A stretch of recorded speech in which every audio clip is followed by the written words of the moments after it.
Que les Français soient soulagés ou déçus, tous se demandent si la France est désormais ingouvernable. Qu'est-ce qui va se passer? Comment ce pays va être gouverné? Et puis surtout, toutes ces lois, vu qu'il n'y a pas de majorité absolue et que les équilibres sont quand même assez curieux, mais je pense que ça va être très excitant. La répartition des sièges est, comme le dit Nadine, en effet pour le moins curieuse. Le nouveau Front populaire, avec ses 180 sièges, est le groupe le plus important dans l'hémicycle.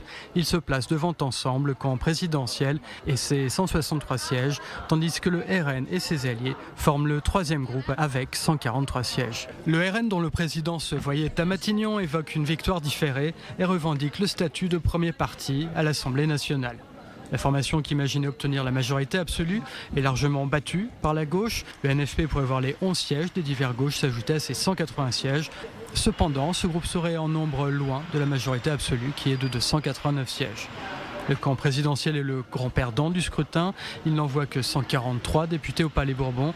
Cependant, ses composantes comme Renaissance Horizon ou le Modem ont tous pu maintenir leur groupe parlementaire. Parti de gouvernement qui a frôlé la disparition, les Républicains et ses alliés se maintiennent à 68 sièges. Plusieurs scénarios sont possibles, parmi lesquels une alliance entre le camp présidentiel et les héritiers du RPR de Jacques Chirac qui pourrait créer le plus grand groupe à l'Assemblée avec près de 240 sièges, toujours loin cependant de la majorité de 289 sièges.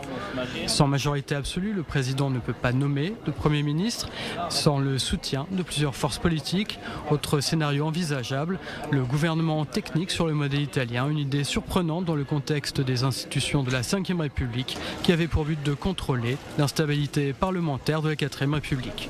Le grand perdant de l'élection est certainement la crédibilité d'Emmanuel Macron.